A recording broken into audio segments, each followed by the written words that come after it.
What's up guys, it's Paraly5er here. Today I'm going to be showing you how you can turn your grounded builds from looking like this to looking like this in just a few simple steps. I'm going to teach you how to build properly in grounded. Now, I'm not saying I'm the best builder in the world, because I'm not, but I did build this all by myself and you know, I'm just going to give you some advice on how you can properly build a good looking base in this game. First things first though, we're going to need to pick a build palette. This is the most important thing when building a base. This build here doesn't have a horrible palette, but it just doesn't have anything to tie it together. There's no texture, it's too flat. So when you're picking a palette, there's a few different palettes you could pick here. This palette here is like a very early game grass palette. You could use clover roofs, but I just didn't want green, green, green everywhere, so I went the crow feather roofs to add a little bit of a different colour to the mix. General rule of thumb is maybe a most like 3 to 4 colours and like 2 to 3 textures to tie things together. So like the roofs have weed stems, the walls have weed stems sometimes, not always, and then the stairs also have weed stems in them. This one here I actually got from Emmy, someone who we play with on the weekends, and she likes to use this sort of palette, except she uses pinecone roofs in particular. But we've got the weed stems here, we've got the ash walls, which kind of have a weed stem in them as well, and then the crude rope floors, or you could use burr floors here, as well as the like weed stem stairs. And then the third palette that I've picked out here is mushroom bricks with pinecone roofs, pinecone floors, and like these acorn mushroom stairs. Again, 2 to 3 different kind of textures, 2 to 3 different kind of colors. Nothing too crazy. You don't want to mix and mash 20 different things together. It's just not going to work. You want to maintain a theme throughout your builds. Then the next difference you'll notice between the builds is support. Support is extremely important. You're going to want to build a scaffolding under your building if it is not on a completely flat surface. The only place that is completely flat is the brawny boy bin, but even still I'd still build some sort of scaffolding underneath. This is going to tie your whole build together. It's going to make sure everything lines up, and when you're building the scaffolding, make sure you build it all within the same grid. So you'll see here, if I connect these two together, they both connect perfectly. That's because when I built it, I built an entire grid of scaffolding to connect everything. If you don't connect everything, the scaffolding's all going to look off in the wrong place. It's going to look ugly. It's very important that you connect your scaffolding together and have some sort of support for the house. The next tip I'm going to give you is to do shape. Now, this house here, very, very basic. It is just a square. Square houses are very boring. They don't really have any shape to them.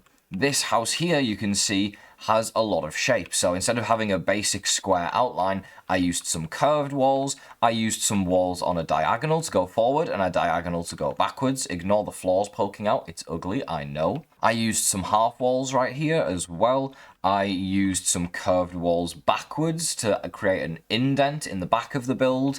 I used more walls here, like more stuff like that. I tried to keep it symmetrical. You don't need to keep it symmetrical. However, I'm a fan of symmetry, so that's what I went for. You do want to be careful with this. It can make roofs kind of difficult to build, but it is what I went with. Speaking of roofs, don't just go with a completely flat roof. It's not going to look as good. As you can see here, I tried to scale my roof so that it goes up a little bit, which was kind of difficult to do with the valleys and such, but it was possible in the end. And you can just connect everything up with a flat roof if you want, or if your roof isn't as complicated as mine, you could just go straight up all the way. There's plenty of different roof styles you can go for. Just don't go for something like this, which is completely flat. The next tip I would have is to include windows in your build. I know it's basic, but just make sure that you have some windows in your build. I went for the weed stem windows because they look much, much better than the ash windows, which are very, very big and bulky and kind of just ugly. So I went for the weed stem ones because it ties in with the weed stems in the ash walls. It's also very important to note the rotation of these ash walls as well. I'd highly recommend, for example, see this ash wall here? So if I spin it around and put it back down, you'll see it's going to look different on different sides. There's actually no way to rotate the walls. The pattern's always going to go down to the left on the diagonals, which is a bit annoying. If you have a singular wall, I recommend doing 2 vertical half walls, because if you do a regular wall, it's always going to have this curvature, which is going to be like asymmetrical. So I kind of went for the half walls here instead. And then if you want the curvature, you can like combine the curves together or have them going in the opposite direction, whichever you prefer. Creates nice little patterns with the ash walls. The ash walls in particular are very in-depth for this. Allows you to create a lot of unique patterns. In terms of entrance to the house, don't just leave it as some jump up that you need to do to get into your house every time.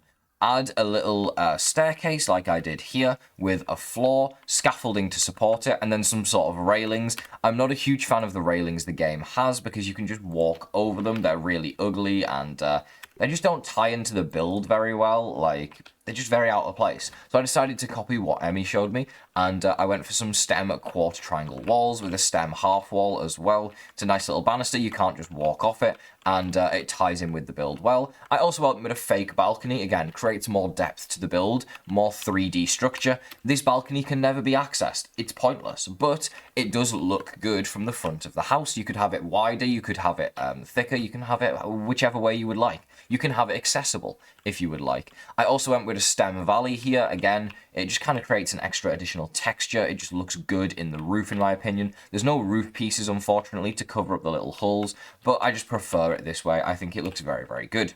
That's everything for outside structure. Now we gotta head inside. Now, the inside of the old building over here is very basic. This is like someone who just lives out of their base, has everything they need set up, and it doesn't really look that good, let's be honest. It's very ugly.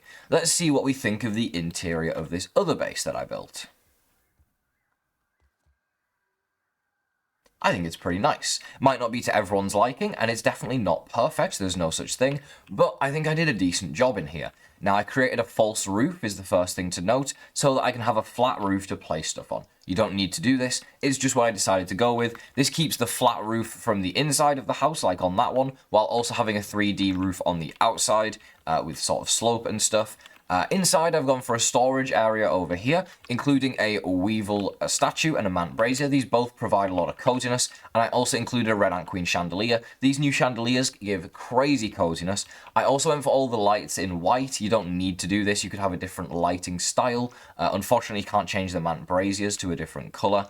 But yes, I also went with pinecone chests. Again, you can use whichever chest style you like. As you can see, this stores like 20 chests in this build. I wouldn't copy this build in particular. This is just something I made and rushed through. But, you know, if you want to, you're more than welcome to. I went with stem floors here. The one thing I will say about going with stem floors is if you have a triangle like over here, I hate the stem triangle floors. They are very, very ugly. They just don't work very well. Let me show you what I mean. If we go out here, you'll see if I build a stem triangle floor, they are ugly, number one, because they are really bulky. Number two, they are in different directions if I connect them to each other like this, and there's nothing you can do to change that direction. So it's just a no-go for me on the triangle floors. I know that technically is going to make my build look bad from the outside. There's little bits that poke out, but I just use little half and quarter floors to make up for it. It looks much, much better on the inside. You could also just not use diagonals. So yes, we have coziness, coziness, coziness. As you can see in the bottom right, we're level 5 coziness. Very important to me to have high coziness, you know? We have another candle here for decoration and a Christmas tree. I have a bunch of different things that I'm going to need. You know, if I want to craft, then these are here for a reason. Again, these valleys that we used for the clover stuff poke out of the roof a little bit in certain sections, but there's, again, nothing you can do, unfortunately. Another chandelier here for very good coziness effects. I got a little rug with my cookery, my roasting spit, and my smoothie station, and then obviously B-rug, the most important part of the entire build. We got the sausager, glue masher, yolking station, workbench, and then up above another statue for a bit of extra coziness as well as decoration. I didn't want to fully block the view of the window, obviously. It's very important you can see out of it, while also maintaining some decoration as well. And then 2 fridges for your food. I have a trail marker to mark the base, obviously. You want to know where your base is at all times, you want to keep a trail marker inside of it. Then we have a couple of chairs and table, as well as the cute red ant queen, and a little wreath above it for, like, again, more decoration makes it look better. There's definitely an art to decorating. You don't want to have too much decoration to where it feels overcrowded, but you need enough decoration to where it feels like home. I added the yoked girth statue here, again, more coziness. I couldn't get the Mant or Moldorc statue in here. You could probably find somewhere to put them, though, if you really wanted to. There is quite a lot of room in the middle of the house here. I leave quite an empty center to my house to make it easy to get around. Also have the raw science rug on the way in. We have some ovens here, which are very nicely placed. This one does overhang slightly. You could move it to the right. Another tip I would say is to make sure you lock to grid when you're building certain things. Like an oven here, this is locked to grid. So this means that it's going to look much, much better when it's snapped to grid. The chests aren't, obviously. I'm pretty sure the Mant Brazier is. The Weevil statue isn't. But there's a few items in this game, a few builds that you should snap to your grid, because it's going to make them much, much, much easier to place, and they're going to look much better as well. We have a Mantis Fountain for infinite water. We have another statue right here with the aphid. Obviously, again, make sure you have as many statues as you can. These are really good for coziness. Fireplace, again, more coziness, as well as a Wasp Queen ceiling fan for the coziness. Kind of makes sense to have it in front of the fire, I guess, in a way. Again, went for white lighting throughout the entire build, and a little rug in front. I think rugs are super important in this new update. They just give more texture to your floors. I know I said to limit yourself on colour, but that's just more so for the walls, the floors, that kind of stuff. Having design and stuff like that on the floors adds more to the build, in my opinion. I did go for acorn shelves here. These kind of match like the acorn stairs we have out here.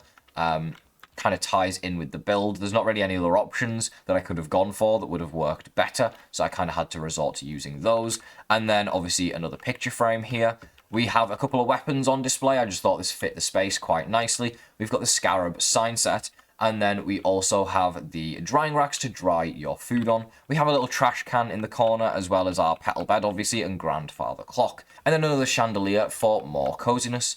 This is the build I went with. These are kind of my tips for building in Grounded. Yeah, it's more sort of a look at it and kind of copy me thing. But yeah, that's my advice for how to build a nice build in Grounded. If you enjoyed this video, don't forget to leave a like on it. I'll see you in the next Grounded video. Have a great rest of your day.